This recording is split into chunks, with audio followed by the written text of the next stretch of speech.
Enjoy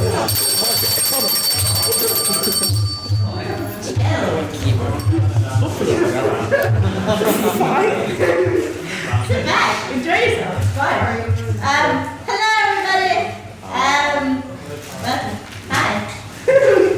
See? He knows it. He gets it. Come on. This is participation time. Special thanks to Finn. Okay, just a few announcements before we actually begin. You can calm down now. I know I'm not amazing, but. Sorry, the seats there. Yeah, so this week we had our AGM on Tuesday, which of course we did elect our new council, which is very exciting. So you should be like, where's my So our new president is going to be Miss Marlies.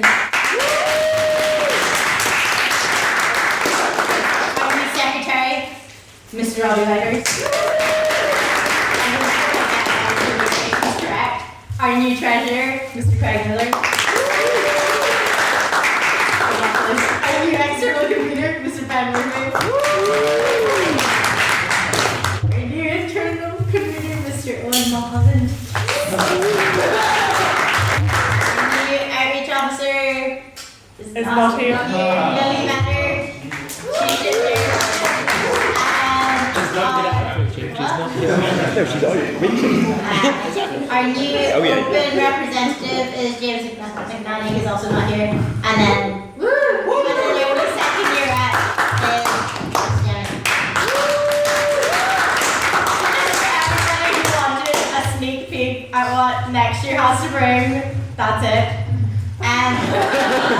Yeah, I know, I'm sorry.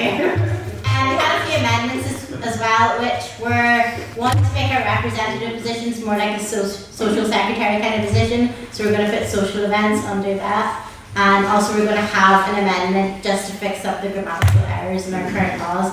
So that's all going to be available in its actual wording on the literature room for you all to check out, but it did pass, so it's more so you can see it. And yeah, so if you've had a copy of the term card, you will find that this week is wrong on it, and also that our next debate's not actually listed. Yay! So despite what the term card says, we will be returning on April 23rd for this house with curb China's enthusiasm. So just maybe keep a wee eye on the page, just to make sure you don't miss that when you come back. We come back on the 23rd, not the 30th. I don't know who made that mistake on the term card, but really embarrassing for them. So do you want to read the minutes?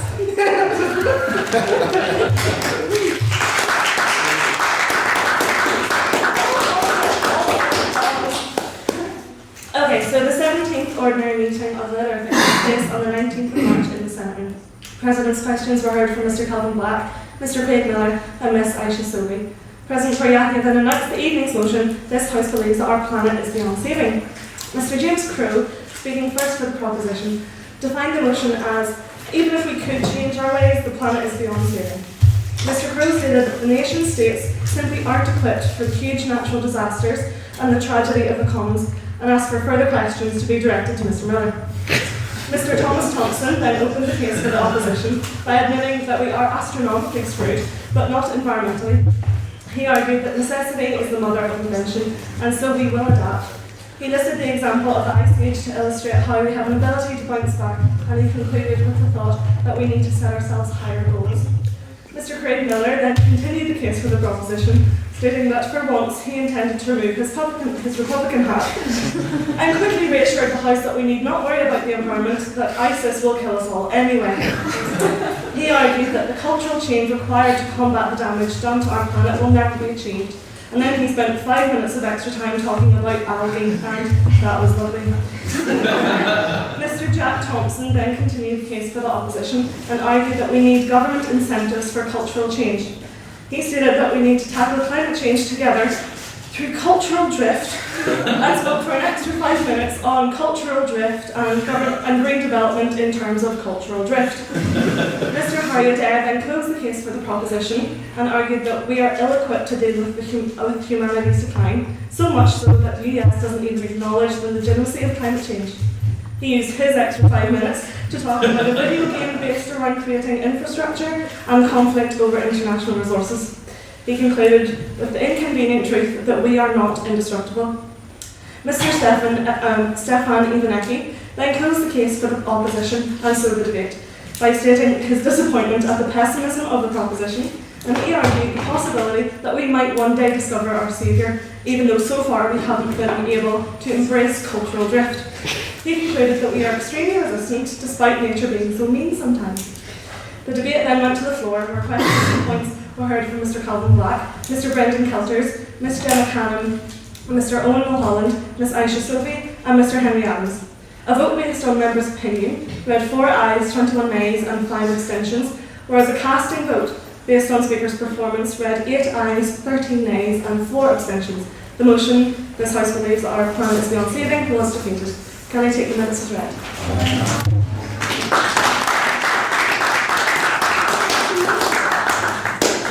Thank you, Madam Secretary. So the next thing on our agenda is private members' business. So this is kind of where you can get the chance to bring up anything. Sometimes it's used to bring up mini debate topics. So does anybody have a piece yet? I just wondered if anyone in the House has got a view on the leaders of the parties not wanting to take part in debates, because it might actually force my arm not to vote for the Tories, the fact that David Cameron isn't partaking in them. Okay, does anybody want to respond at all? Number one, I'm fairly sure we already had this debate in private members. You were a part of it. It was only about 2 weeks ago. And debate about the debate. I'm pretty sure Cameron is taking part of the debates now. It's a seven-part leaders debate. Yeah. Including the DP, isn't it? Does anybody want to respond to that? Feel like you got owned a bit there. Do you want to just pretend it didn't happen? I don't want to get me. Well, if he doesn't mind, does anybody else? No, we done with that topic now? Yeah, done. Okay, anybody else have a piece of private members' business? You look like you were going to say something. I really want to. Do it. I can't think of how to phrase it. Do it. I just wanted the House's opinion on the fact that litter of the cat keeps getting hit on by a number of different people. Just your thoughts. Yeah, in case you haven't seen it, the Nerf cat has been tagged in a lot of very odd, risque pictures and has been receiving a lot of very explicit messages from many people. Yeah, you don't know half of it. See the ones that get put on Facebook? I ain't the half of it. So yeah, anybody want to tackle that issue? Anyone? Yep. Could it be our own fault for choosing an animal that is associated with an area? That's victim blaming. That's a thing to say. Can't even see litter of a cat's face. Cat. Alright, yeah. He does have some a photograph going around as this one of the fellas he hit on him did request one. So I give him it. The terrific cat has been a victim of revenge porn. Two other logos around. I don't know. Male. Is Yes. No, you know. I thought we'd listen above this binary thing. What do you identify as male?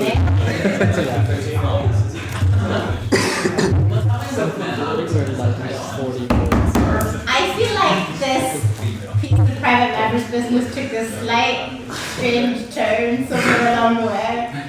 Does anybody want to speak on it? Or are we done with this topic as well? This topic as well. Okay, I accept that.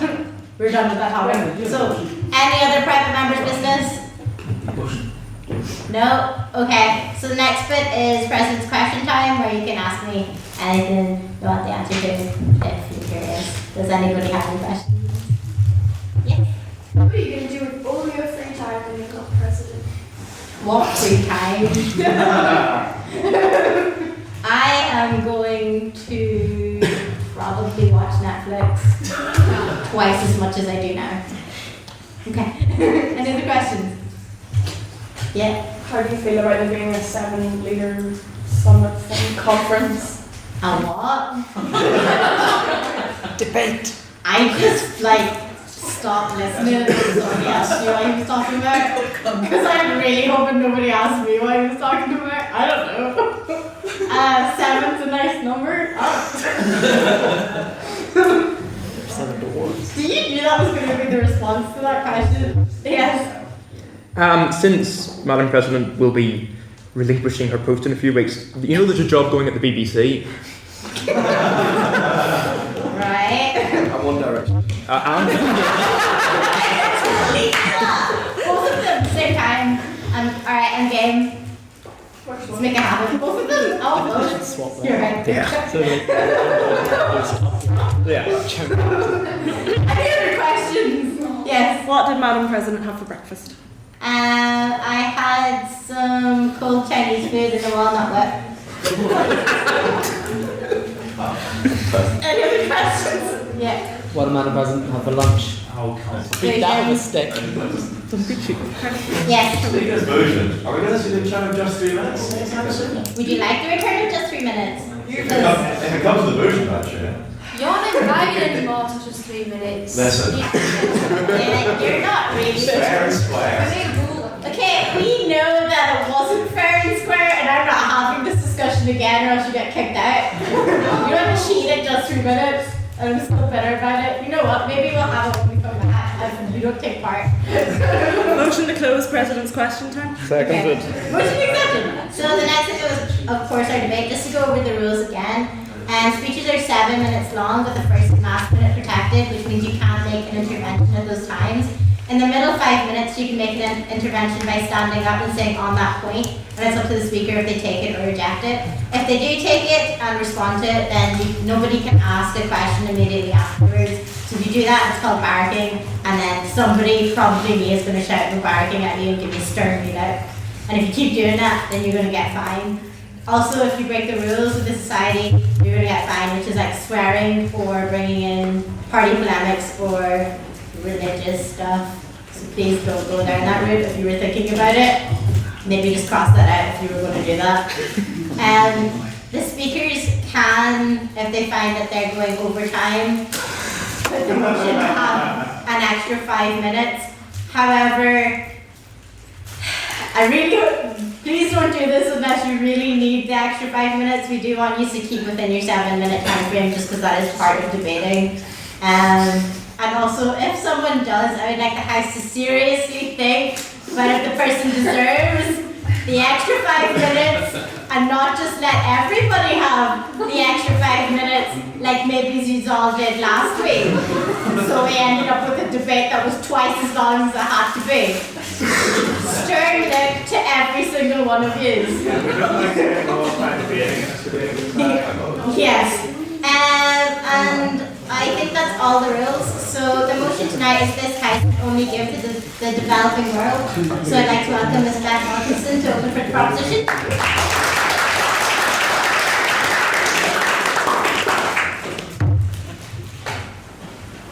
Okay, good evening everyone. Apologies, I'm reading from an extremely small piece of paper because of printing credits, so apologies if I get lost.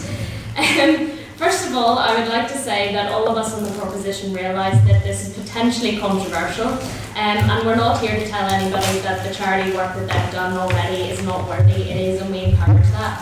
What we want to do is provoke and encourage discussion on this kind of issue and on the most effective ways to benefit the most amount of people. So what I want to present the case for is the best way to spend even small amounts of money given to the right charities and organisations that can actually have an amazing impact and maximum benefit to a huge number of people living in the developing world. So my speech is going to be mainly statistics based, so I hope people don't get bored, but I hope it shows the kind of picture that I'm trying to portray here. So there are 5.84 billion people that are living in the developing world, so that is over 80% of the world's population. So the motion we're talking about is concerning 80% of the world's population. When this is kind of in context, in the world, the top 10% of adults have 85% of total wealth, and the bottom half have 1%. So this is the kind of context that we're putting this debate into. Is it not about time that this was changed? So some of you might make the case in the opposition that only political change will actually change these issues, but what I'm going to say is that's wrong, because we can actually have impact now. And they might also say that overpopulation is an issue, but I don't think that's true. If we increase the number of people who are living out of relative poverty, people will actually have smaller families. So I'm going to base my case on the Against Malaria Foundation. It's a very small organisation with 2 full-time staff, yet it has an absolutely amazing impact to people in the developing world. It's rated by Giving What We Can, The Life You Can Save, and GiveWell is one of the top rated effective charities in the world, and GiveWell is seen as one of the leading charity evaluation companies or charities in the US. Malaria itself is a disease that is the world's biggest killer, bar none of pregnant women. 80% of the deaths that malaria causes are in under 5s. It has 200 million cases in 2012. And every day there are 6 jumbo jets full of kids that are killed, equivalent of malaria. So if you saw that on the runway in a Western world, in an airport, somebody somewhere would definitely be doing something about it. So I must admit at this point I probably sound like Bono, and I agree with probably most of you that he's a little bit of a twat. But I'm trying to paint a picture here. So malaria is preventable and curable. Insecticide bed nets are highly effective at preventing the disease. Somewhere between 20 and 250 bed nets will save 1 life. So that's a maximum of $750 for 1 life. If we put that in perspective, just wait 1 second, the NHS on average spends £30,000 on just treating one of us, yes?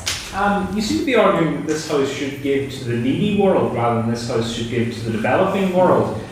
Suppose you have a country where it is simply not developing, its social progress has entirely stopped for some reason. Would you then say we shouldn't give to that region? I think I'm using classifications more than anything. Developing countries encompass low and middle income, so typically the people in those countries live under less than a certain amount of money every year, and that's how it's defined. Back to AMF then, it has, or Against Malaria Foundation, 2 full-time staff. There's no overheads because they work from home, there's no offices. Donors are told where the money is going and how it's being spent. So if I donate $5, I'm told that it's going to the 2015-2017 cycle of purchase of malaria nets and how many are going to be purchased. They have 146 companies that are used to cover central administration costs, and unavoidable central costs are covered by 2 private donors, that's it. Over its 10-year life, it's gathered over $35 million, 10.8 million nets. It's averted directly 20 to 40,000 deaths, and it's protected 20 million people from malaria. And partner organisations are used to distribute the nets, and it's done over such a way that in its history only 300 nets have been stolen, and it's because of really scrutinised records to make sure that every net that's purchased actually goes onto somebody's bed. It centres on accountability, transparency and impact, and that's the kind of way that we can have benefit to a maximum number of people in the developing world. So just a little bit, pre-distribution surveys are conducted, and so are post-distribution surveys to show and to make sure that people are getting the nets. So for example, there's 85% use of these nets after 1 year, and 89% of the nets are in good condition, so that's the kind of numbers we're talking about. Other success rate cases from kind of global aid and charitable successes have been the eradication of smallpox in 1980 after vaccine success. And cholera deaths have decreased by 65% from 1980 to 2001, and it's simply because of donated oral rehydration therapy. So there's really, really easy ways of preventing and curing people and having huge impact in the developing world. And some of you might think that I'm neglecting homegrown problems. I don't say that there aren't any in Northern Ireland, but what I'm saying is, does it really matter who the person is or where they are? Don't all humans actually have the same, ultimately simple values? On that point, ma'am? Treat as many of them as possible with the maximum impact. Sorry. In summary then, infectious disease is only one small example of the kind of impact that we can actually have in the developing world. They're treated, they're very easy to treat, and they're curable and preventable. They account for 16% of all worldwide deaths, and we're talking about 80% of the global population here. Is it not time that effective, accountable and transparent work was invested to help potentially hundreds of thousands of people at relatively very little cost? And I'm going to leave you with this fact that the Iraq War cost more than all foreign aid in the last 50 years. So I hope I've been able to convince you of the kind of impact that giving to the developing world can have. Thank you.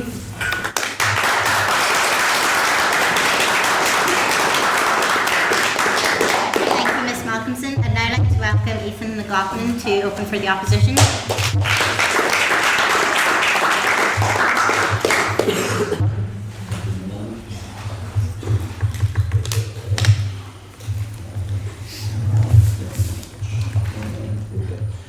So, good evening, ladies and gentlemen, members of the opposition, members of the proposition, and everybody else who's here. I must first probably apologise that, as probably most of you this week, we've had essays, so this is probably not my best work, but I'm still going to go. The opposition's argument this evening is not to say that the money is obviously needed in the developing world, but the issue with the motion say we would be giving all of our money. The problem that we're going to argue is on 3 points. I'm going to argue that in the current geopolitical climate, the term developing means sometimes we will be giving money to countries who really should not need it, but because we are, that allows for them to get away with financial mismanagement and using their resources in other ways. Finn will argue something, and then Johnny will close the case for the opposition by reminding you the simple fact that we have problems here, and if we are giving all of our money to developing world, we're neglecting what is here. So, firstly, I'm going to start my speech by questioning what actually is the term developing. So if you look in the Oxford English Dictionary, a developing country is something that's described as a poor agricultural country that is seeking to be more advanced economically and socially. So, kind of vague, kind of gives you some idea. The World Bank obviously gives you a bit more of a precise definition, saying it's any country with a gross national income of less than $11,000. However, so with those two definitions in mind, we have to kind of think about who would we be giving our money to then give to the developing world, because if I had $20, I wouldn't be able to give it directly to somebody. Well, okay, hypothetically, like literally go to Nigeria and give it there, because I wouldn't have the money. I would want an organisation who has experience in this field to be the people who are giving the money. So today so let's say the first example of the UK government, which is probably not the best example, but so today I went on DFID's website. And I thought, what does the UK government define as a developing country? I was on the website for a good half an hour, I'd say, and that's it. And I couldn't find anything. What I found was a list of eligible countries. Now, these countries included China, which is the world's second largest economy. Brazil, which is the world's 7th largest economy. Russia, which is the world's 9th largest economy. And another two examples would be Nigeria, which is yes. It would seem you're arguing for rather a straw man. The UK government allocates aid according to diplomatic objectives, whereas if you want to give money directly to the developing world, you would go through a charity, as has been mentioned by the previous speaker. Yes, and I'll get on to where the flaws come by giving money straight through charities. So, as I've kind of laid out, these are countries that are classed as developing, but as a result, are classed as developing, so receive aid from us. So let's take an example, as was just raised about if we gave our money to a charity and then the charity went through that. The issue I feel like that leads to is the fact that that means organisations are making up for where the state has failed. And I feel like this is perfectly demonstrated with the case of Nigeria. Nigeria is a country which has a growth rate currently of 5.4%. It's Africa's largest economy, and it's also one of the biggest oil exporters in the world. A recent Yale report put the rough estimates at $600 billion that Nigeria has taken in from oil exports. But at the same time, it also receives $83 billion in foreign aid, according to aid data. On that point, Yes. are you saying that just because somebody lives in that country, you're therefore defining them by the country and not by their needs? What I'm saying is we have to respect the fact that what is the point of the government is to make life better for the people. If we're only giving to the developing world through, let's say, charities, through, let's say, direct foreign aid, this allows them to delay the focus on actually genuine development strategies. Nigeria, geez, time's flying. My basic point is that Nigeria is a country which has had massive amounts of growth, and yet it is as poor as it was in the 1980s, because the simple fact is the government have not focused on development, the government have not cared about development. If we were just to give to all of our money, let's say, the $1 billion of pounds that Comic Relief has raised, if we were just to give that to the developing world, we don't know where that could go to countries that really, in the 21st century, should be able to look after their own people. But by giving them money, we allow them and their politicians to delay having to make the tough decision. We allow them to give the resources to support the developing world. Just double check.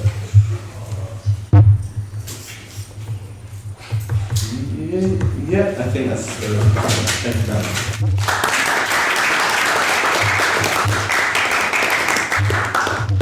Thank you, Mr. McLaughlin. I'd now like to welcome Mr. Kevin McNichol to continue for the proposition.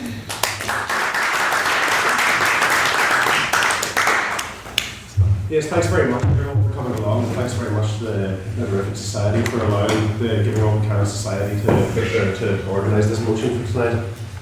And as has been said before, this is a controversial one. It's not a pleasant topic to talk about, and it is controversial as well. And I'd like to reiterate what Beth said. I'm not trying to undermine for 1 second any of the charitable work you've done that aren't for the developing world.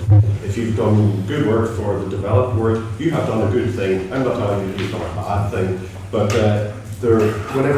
and I'd also like to say that these are unfortunate choices. We shouldn't have to choose between charities here and charities over there. It is an injustice. There's injustice in every part of the world.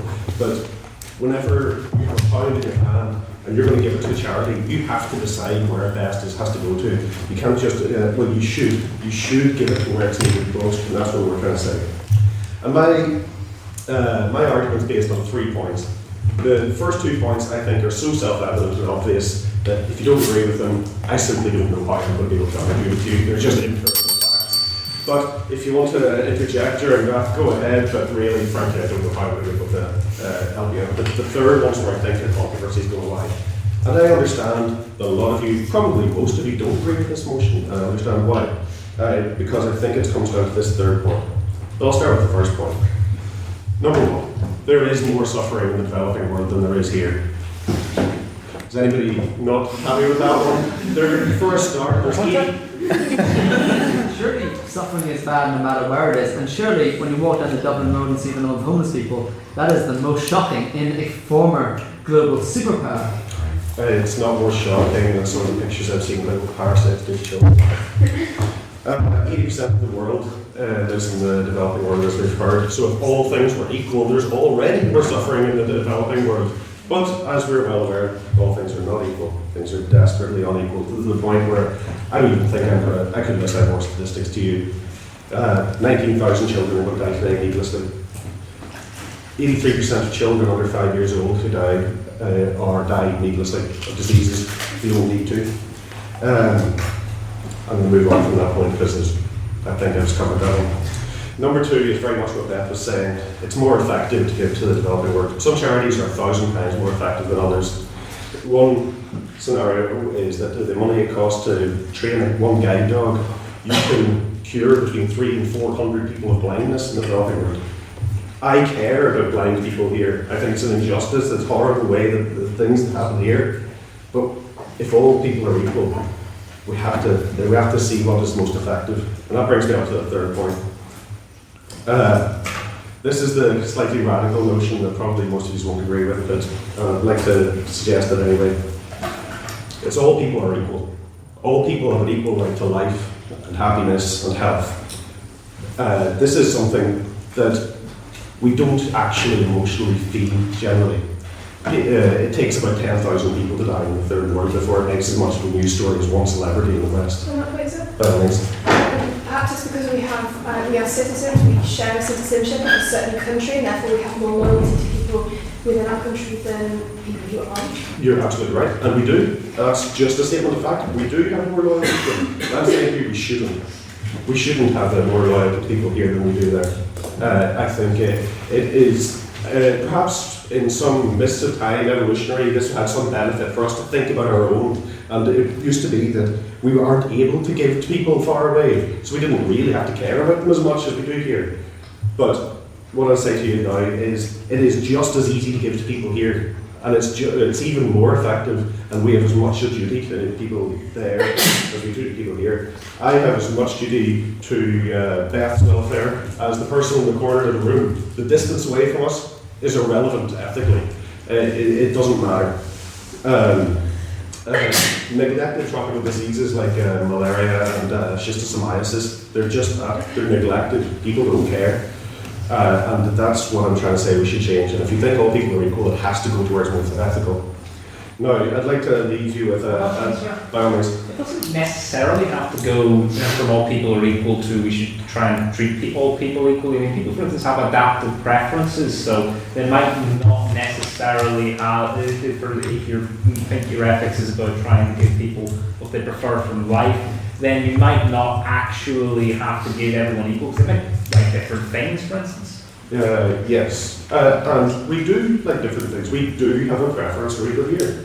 My point is we shouldn't. There's no ethical good reason for us to do that. We should have as much duty to people far away as we do to people here. And it's a mistake, it's a prejudice, it's discrimination for us to prefer people here. Imagine the scene, if you will. Bill Gates is sitting beside the poorest person in the world. Bill Gates needs one more penny to buy a spaceship, and he's a bit sad because he can't do that. The poor person is dying in the corner. I've got £2. What is the ethical thing for me to do? Well, I suppose I could be egalitarian and give £1 to each of them. Maybe I should do that. That doesn't seem quite right, does it? Well, how's about I give 1 penny to Bill Gates and give all of the rest? So it's proportionate. It seems a bit fair. Well, my argument here is that we should tell Bill Gates to dry his eyes almost, and that we should give all of it, to where it's needed most, where it helps the most, because all people are equal.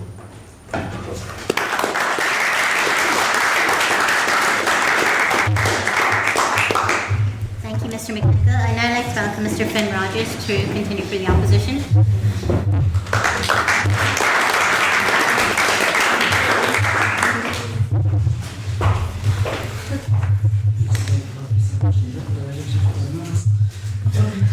Ladies and gentlemen, the mission statement of Giving What We Can is to inspire the nations to go out with effective charities.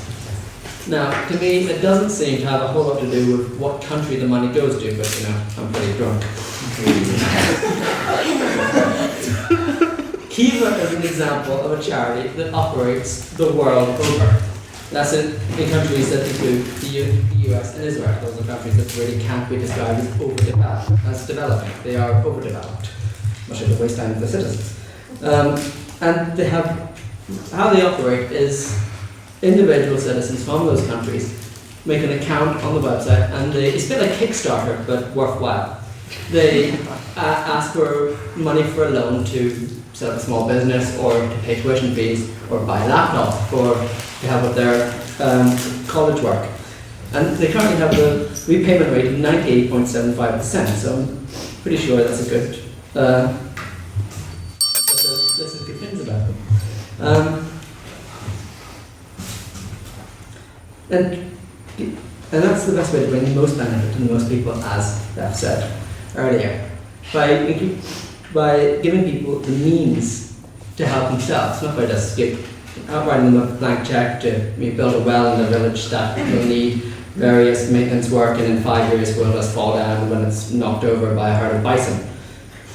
By setting up an infrastructure within those local communities so people have the means to keep on making money. The fact people, they have a loan and they've set up a business and they paid that loan back shows that they now have a business that is making the money and will carry on throughout their life. And you said earlier that when you have a pound in your hand, you have to best decide where it's going to go. And surely just the most good, the greatest happiness for the greatest number. So long as you can do that, then that is the best good that it can do, regardless of where it is. So long as you can just take one person out of suffering, and then one person. No, sit down. I'm stopping here. One person is taken out of suffering, they become more affluent, and then 5 people around them. Great. Again, their lot is better, because wealth creates wealth. We live in a globalized economy. We live in an interconnected economy where everyone's wealth and everyone's success is connected to everyone else's. An example in the form of an old SAT maths exam. Rashida has £5. No, thank you. She spends £2 to buy an improbable number of something random for Babylon. Babylon is a good citizen and invests the money wisely, setting up a small business and hiring Oshin, Barack and Dave from the local community. The question would be something like, how much has the gross national something index gone up by? Now Rashida, in this question, has had £5 in her pocket. With the pound in your pocket or the pound in your purse, she has put that to best use by buying something in her local community. That money has then been invested, and then people have been hired as a result of that. About 5 people in this equation have had their lot better. On that point, sir. Okay. I'm not sure. You usually both have similar arguments in give a man a fish or teach him to fish. I don't think the proposition is saying that they just want to give money, and saying that the charities do want to work and they do want to provide this infrastructure. They're not discriminating charities. Yes, but so if we do that the world over, then the world over betters economy. Because we live in an interconnected economy. Every country's economy is connected to every other country's economy through every other country's economy. He goes,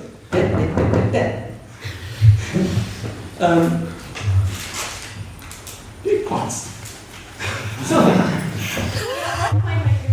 you're saying that everything is an interconnected economy, and that's great, but we've seen how people have used the interconnected economy to bring developing countries down and to effectively keep them in a developing state.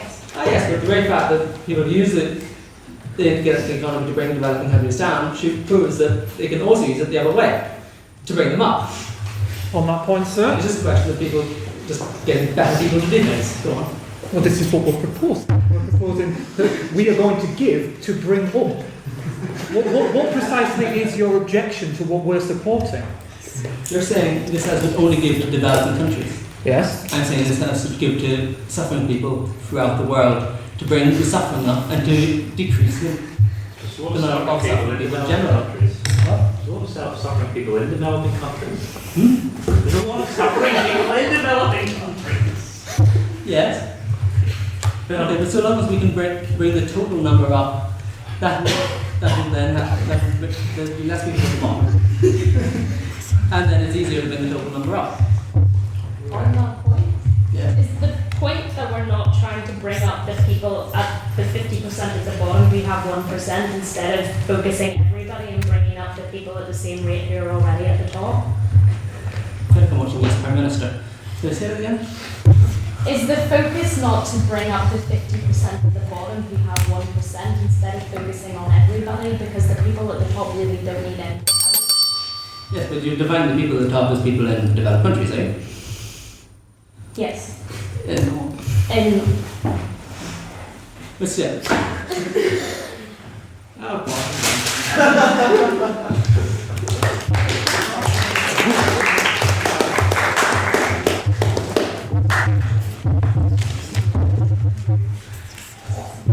Thank you, Mr. Rogers, and I'd like to welcome Mr. Josh Milburn to close the case for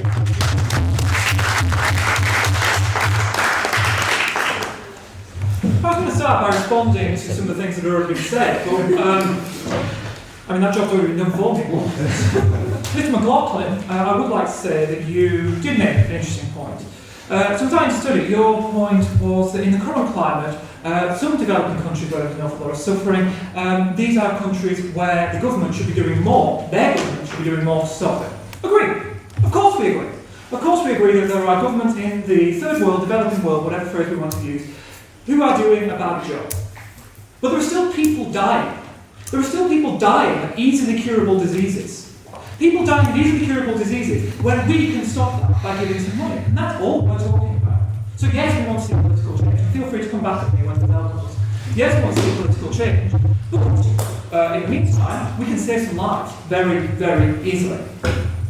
So Ms. Malcolmson has already has already showed some compelling scientific evidence about the effectiveness of different kinds of charities and the effectiveness of different kinds of giving. And Mr. Nicol, On my point. please. Whilst I'm not arguing against the fact that people are dying, and if we can, if it is, and we should be looking to work against that. But my point is that at some point we have to appreciate the fact that what we are doing is operating as a stopgap. By continuing to give money to work on different projects, such as through different charities, we're allowing governments to neglect those issues that are within their own country, hoping that other people can sort them out, whilst they continue to use their countries. Am I over time yet on there? Their countries' natural resources, how they choose, whilst ignoring main issues. It seems the only alternative, while we continue to campaign and do what we can to make political change, it seems the only alternative to giving and saving those lives is allowing those people to die, purely because they were unlucky enough to be born in a country with a corrupt or problematic or poor government. And I cannot endorse that. So anyways, Mr. McNichol. Is it? Sorry, Mr. McNichol. I've only known him for 18 months. Mr. McNichol has given a very compelling normative argument based on the empirical facts that have been established. And this argument rests upon a moral claim that we should do more good rather than less good when we have a choice and when both worlds are equally costly. Now, I don't think this is a particularly controversial moral claim. And if you accept the moral claim, his argument is absolutely watertight.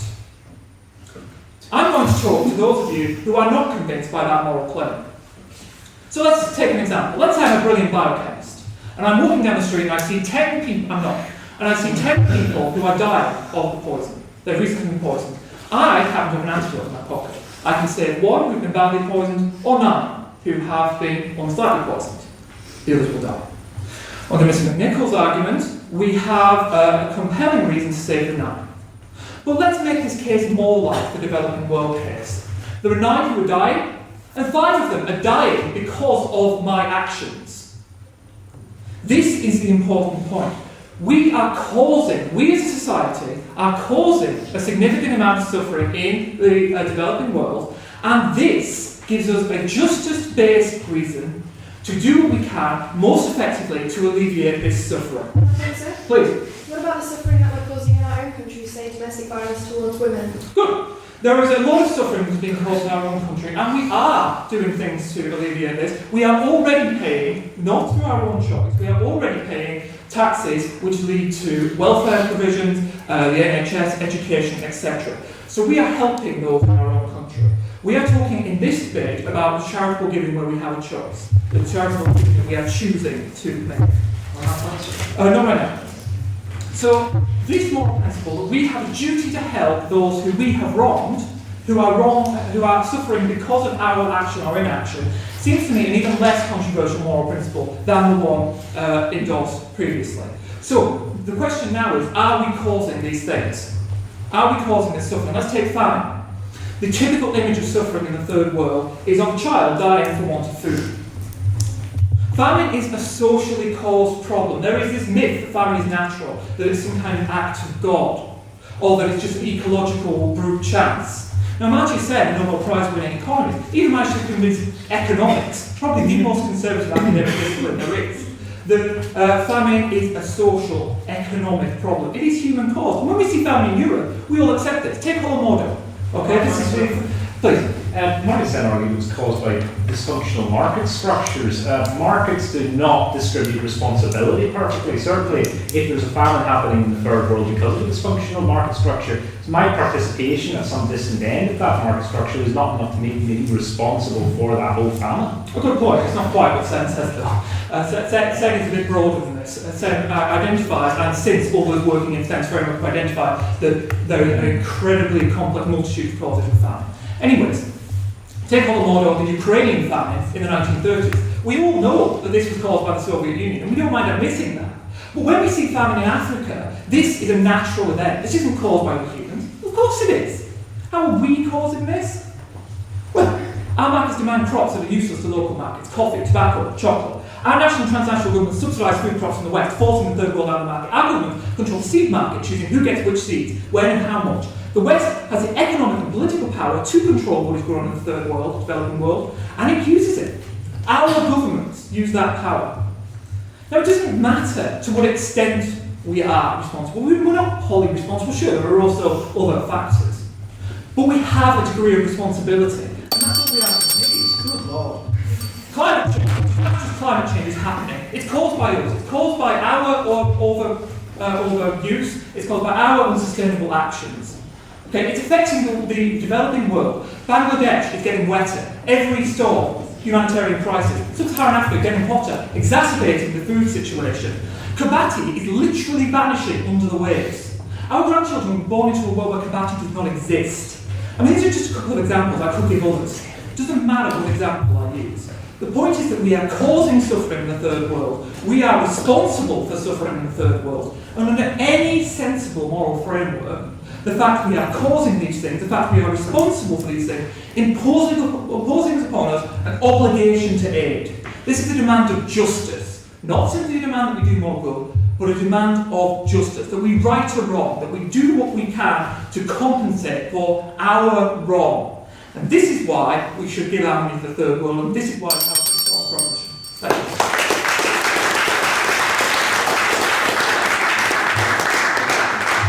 Thank you, Mr. Milburn. And now I'd like to welcome Mr. Johnny Finley to close the debate.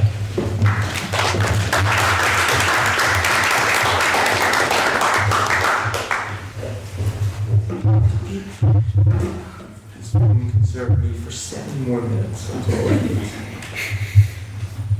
Story time. In 1952, a Preston teenager called Stan Brock started working on a cattle ranch in British Guyana. He came to form a deep attachment to both the wildlife and the people of Guyana, in particular the indigenous Wapishana, who were repeatedly struck by epidemics of European diseases. In 1968, Brock left South America to work as a wildlife TV presenter. After 17 years of moderate fame and fortune, during which time he had the dubious honour of having a bat called Vampiressa brocki named after him, Brock felt compelled to return to the people of Guyana and help the Wapishana. He founded Remote Area Medical, or RAM, a charity with the purpose of providing medical care to the isolated tribespeople. Rather wonderfully, he himself flew in supplies in a vintage World War II C-47 cargo plane, which he presumably just had lying about the house. Now, the really interesting thing about this story is that RAM is still going, but 2/3 of its activity is no longer in Guyana.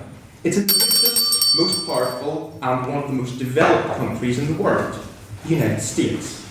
RAM sets up temporary hospitals in places such as the Wise County Fairground in Virginia, where in 2008 they treated 2,670 uninsured people over the course of 3 days.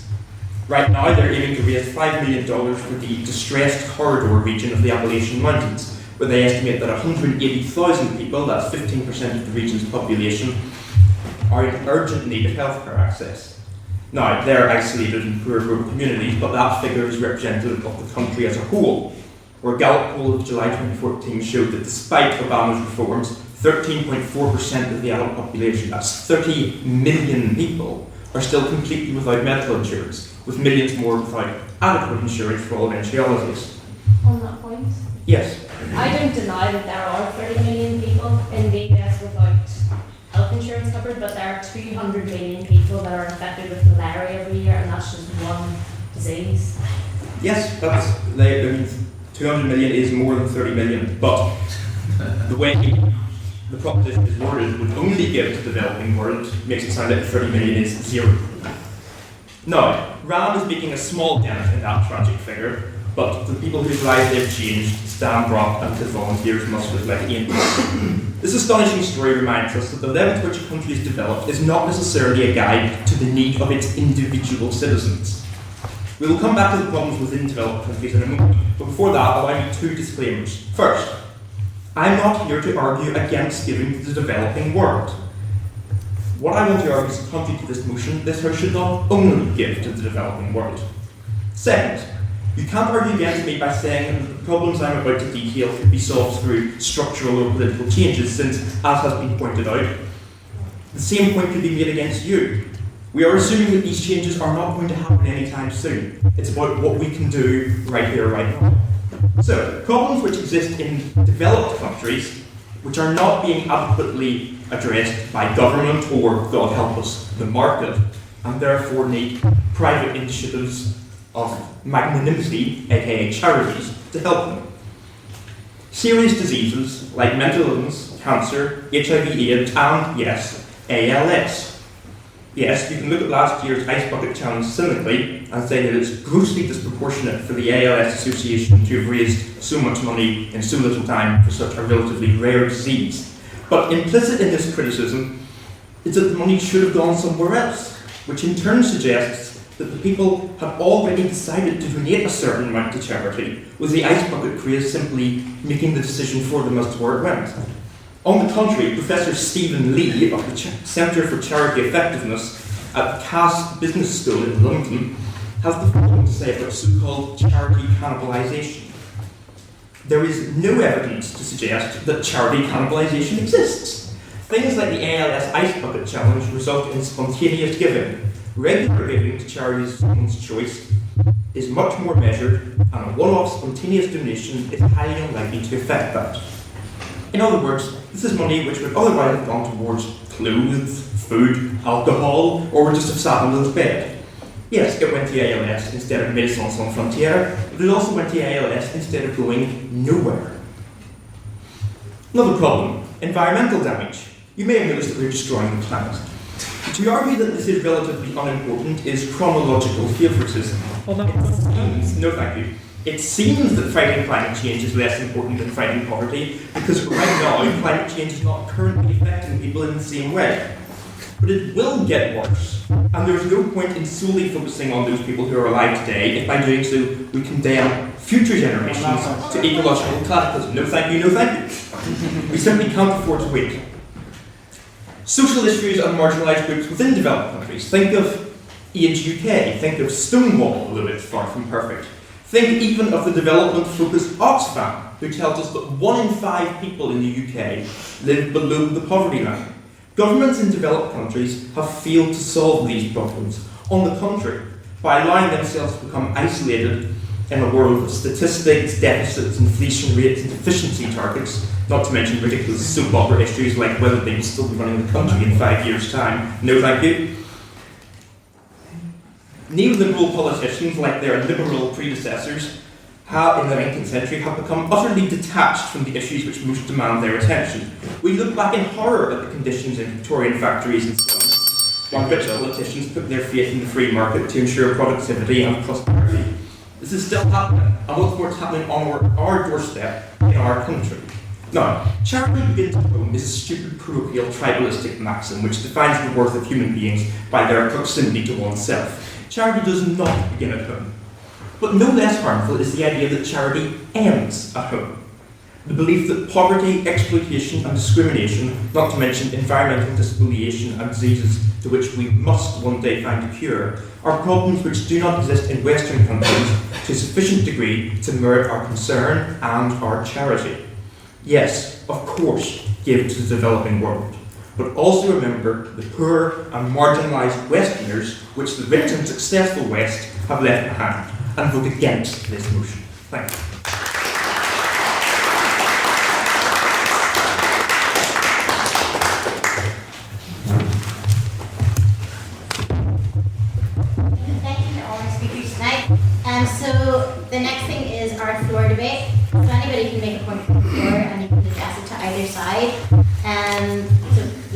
first we'll go to questions for the proposition.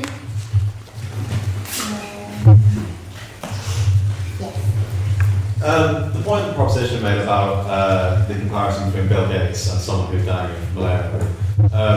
The comparison that I would prefer to make would be someone who, due to the 8% cuts in mental health funding in the UK, is thinking of taking his own life on the verge of suicide. And in an age where, in the US at least, the leading cause of death between ages 18 to 40 is suicide, I don't believe it's really a case of saving lives closer to home as it is simply saving lives. Yeah, there is a problem with the thought experiment, but the principle is the same. Yes, I care about suicide issues in the West. I do care about those things, but I have to care about each individual equally. And if I'm going to be able to help 1,000 times more people, and maybe there is an argument, maybe we should care a little bit more about people in our country, but 1,000 times more than somebody in a different country, that's just not fair. Okay, would the opposition like to respond? Well, I would just say that this rigid, admirable, but I think unworkable maxim that's been rolled out of everyone must be treated absolutely equally, that would require perfect knowledge of the condition of every single human being on the planet, and then you have to sort of grade how much money you're going to give to each individual. You can't work like that. You can only do what is within your capacity to comprehend. You can't be perfect. May we respond? I'm sorry, but we have to continue. Do you have any questions for the opposition? Yeah. This is, I suppose, for the first speaker of the proposition. Now, you've made an argument, I think it's actually a very good argument in some ways, that if you have a situation set up whereby places in the developing world get aid when they have big problems, that can then encourage local governments to cultivate big problems rather than treat them, because in the end it ends with money coming in while they quietly cream off all of the money from their tax takes and exporting raw resources. Nigeria is a very good example of this sort of thing going mad. The problem, however, is then you need to think about what it is to give. So you can give money just in the sense of giving resources to a country, but in those situations, that's obviously not going to work, because that will only encourage governments to cultivate very big problems and worsen the problem. But you can also give money to try and correct the local government. You can give money to opposition political groups. You can give money, if necessary, arm the good rebels. The point is, there are more complex ways to give than just throwing resources at people. And I think your argument is sort of was premised on the idea that all giving is just throwing resources in that dumb way. Is this question at me? No, first opposition, I apologize.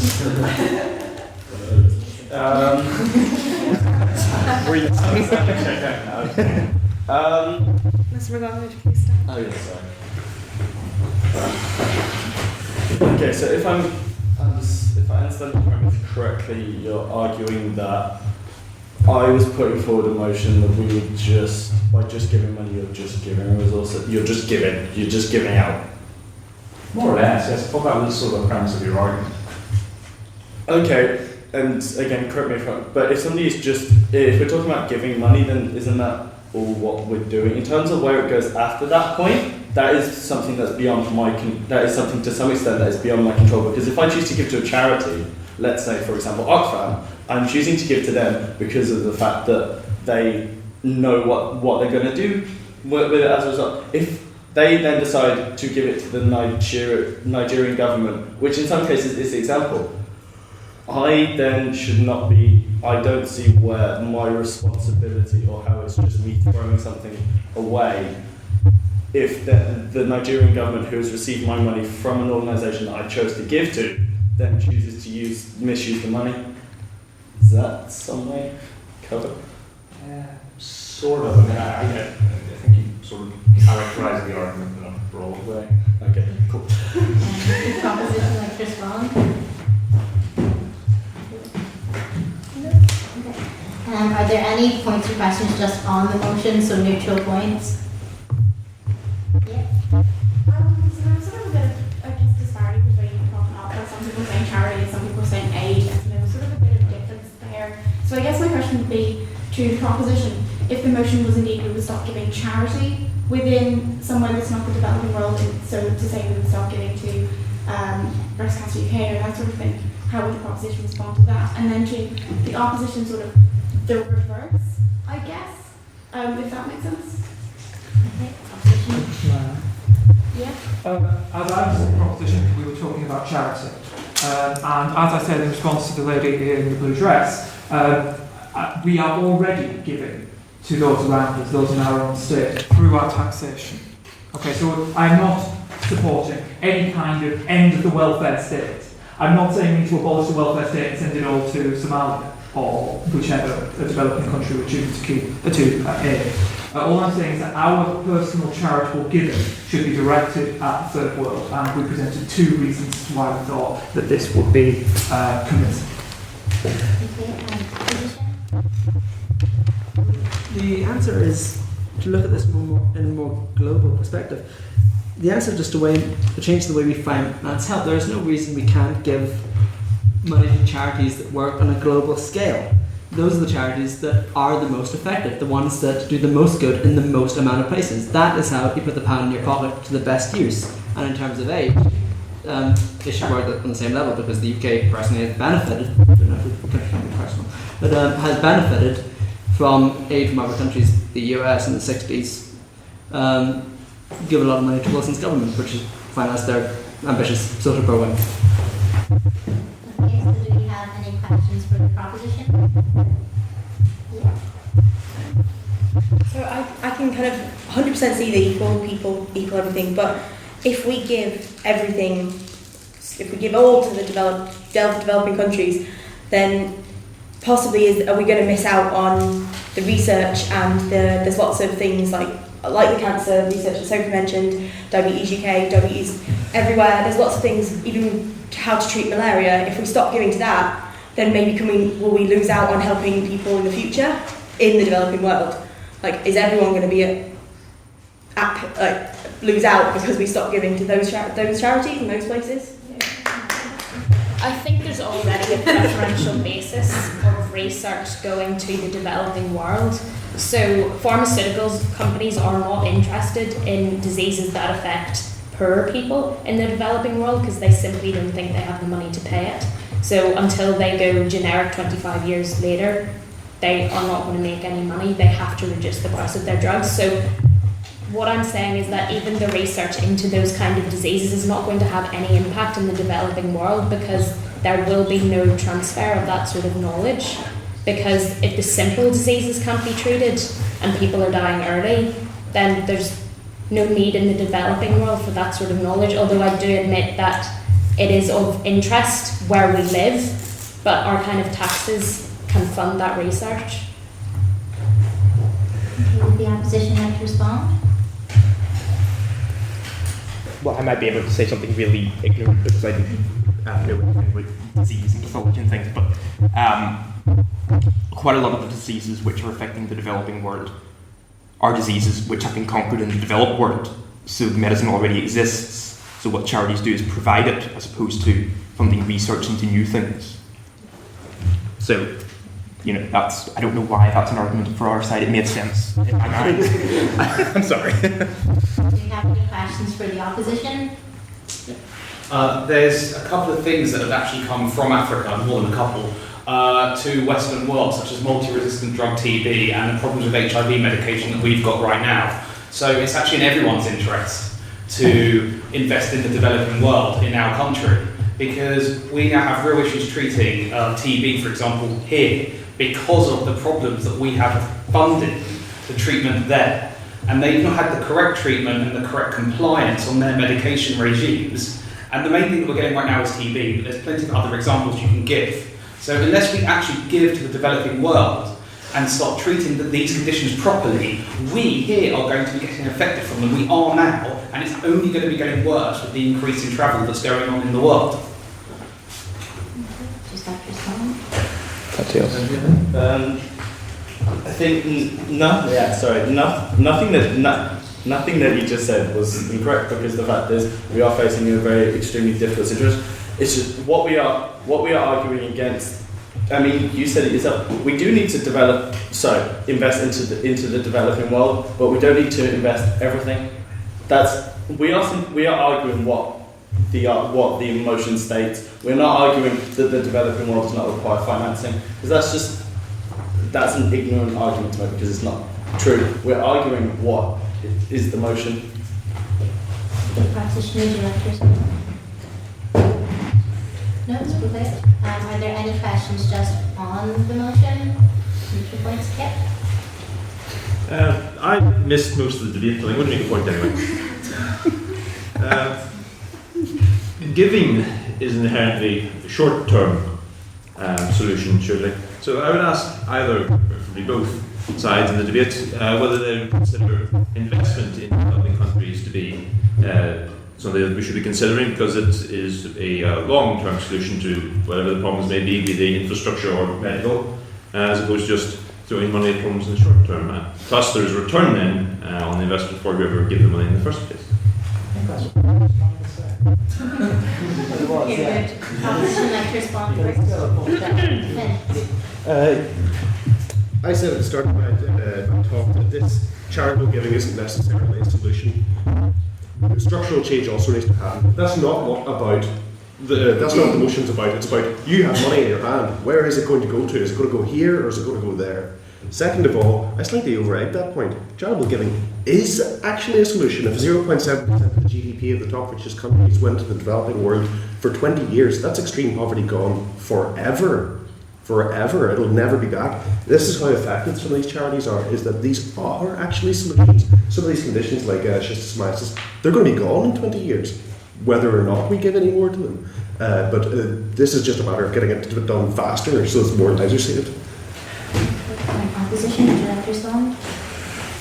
I think the point that you just raised about the 0.7% is, it's an interesting one. But the simple fact of the matter is, how's the money going to get used? We don't know how the money would go to get used. Let's say the richest country in the world did all invest that into investment. The vast majority of that money is going to go into governments. And the simple fact of the matter is, we don't know if poverty is going to be eradicated because we don't know how the money is going to get used. I, as a UK citizen, cannot go, I probably can with the internet, but go and find out exactly how the South African government is spending the foreign direct investment from us. I'm hoping that the government has some idea, but I myself will not be able to know that. So, in fact, yeah, I'll stop that. Okay, I think we'll take a couple more points. So does anybody have any questions? For the proposition. You kind of talked originally in the first speech about the one charity that just has the 2 employees. But I would say currently the majority of charities now are like quite large charities. They've got a lot of overheads, they've got a lot of administration costs.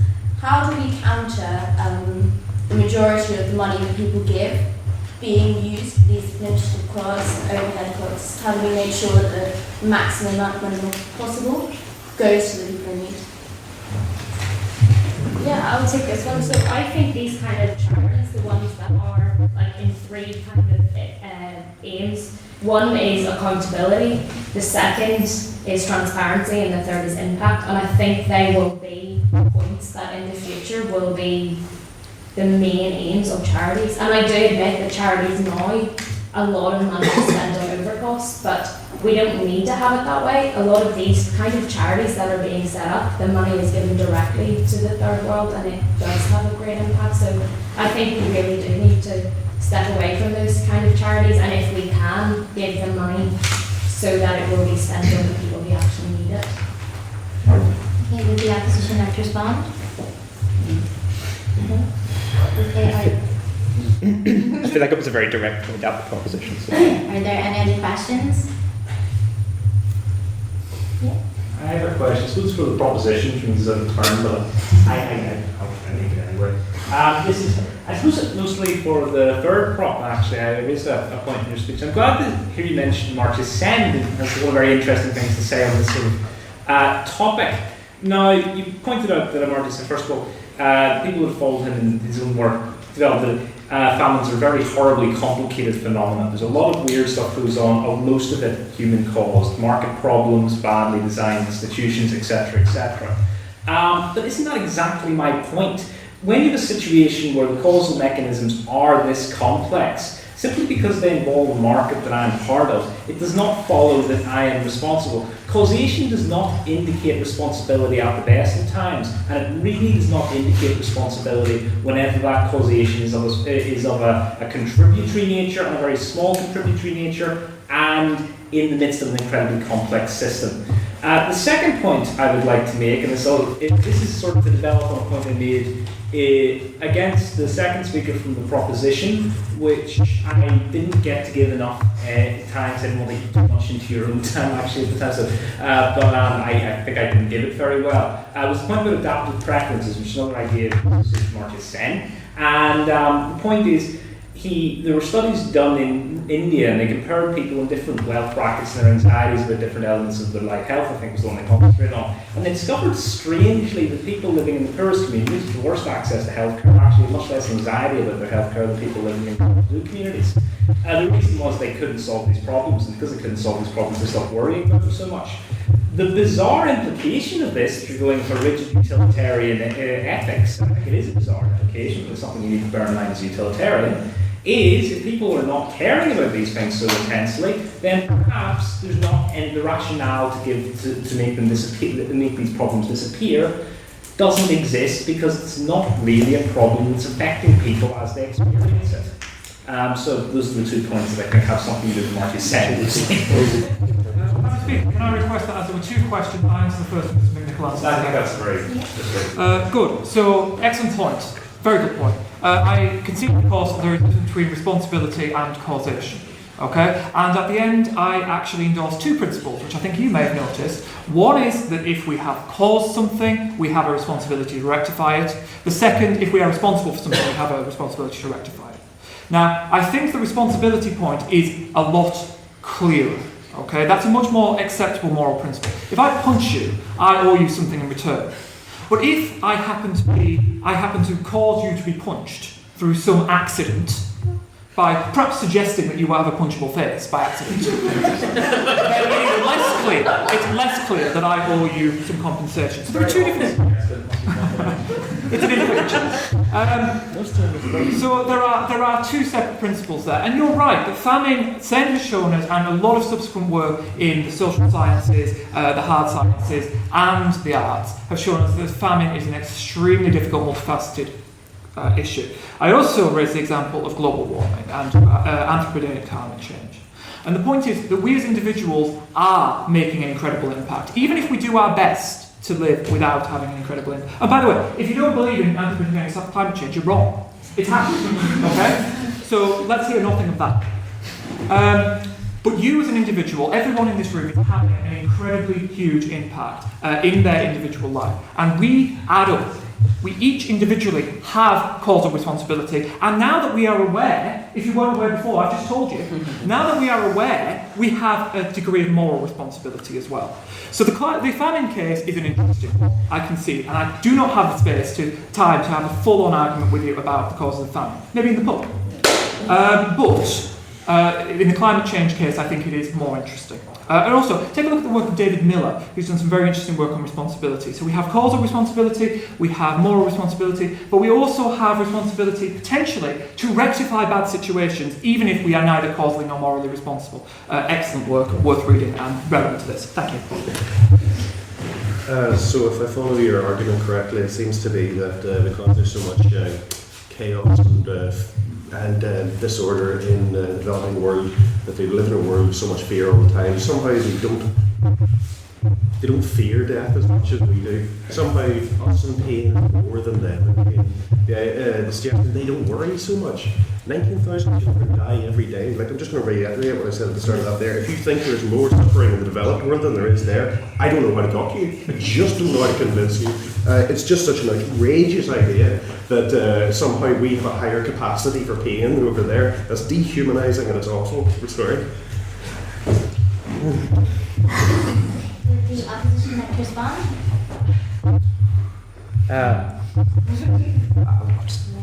this is my communist pipe, so I'm going to put in the communist pipe. I know. It's going back in the pub afterwards. The metaphor of directly punching someone and then indirectly causing them to be punched, I would say, at a stretch, you could argue that the governments of the West have indirectly punched people in developing countries, but they have directly punched their own people. So if we're going to talk about relative responsibility, then maybe, which I don't accept, but if you want to, then maybe charity does begin to. Okay, I think we'll go to a vote, but just before we do, I'd like to extend our thanks on behalf of the society to giving what we can for co-hosting this debate with us.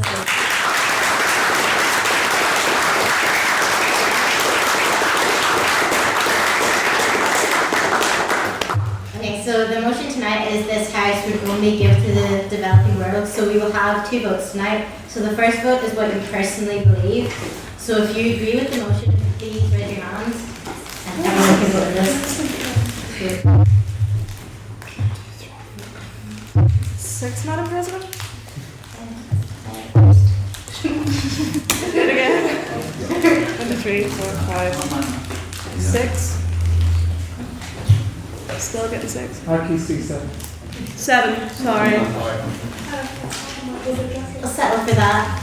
Somewhere in the middle. Okay, and if you disagree with the motion, like you personally disagree with it, please raise your hands. 1, 2, 3, 4, 5, 6, 7, 8, 9, 10, 11, 12, 13, 14, 15, 16, 17, 18, Madam President. Okay, and if you don't really have any opinions on the motion yet, or just don't know enough. 4, 5, 6, 7. Madam President. Okay, so the next vote is based on who spoke better tonight. So you will need your membership cards for this one. Motion to suspend membership voting on account of guest influence on the debate. So if you think that the proposition spoke better tonight, please raise your hands. Speakers can vote on this, right? Yes. Alright. They always do, you raise your hand. 23, Madam President? Yeah.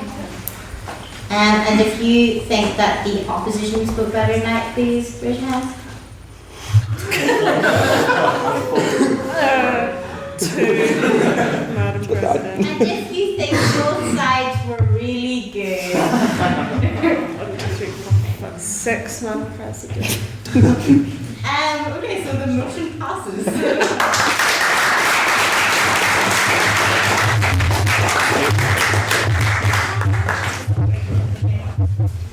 Congratulations. So we'll all be going to the House tomorrow night. Got the medical pen. Just a Thank you.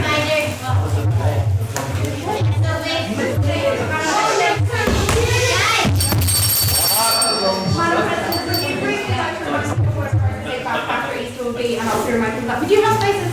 It will be this House which is on the 23rd of April. And yes, there are spaces free. So if you want to prepare really early on, please get in contact. Okay, so yes, to the House tomorrow. Wait.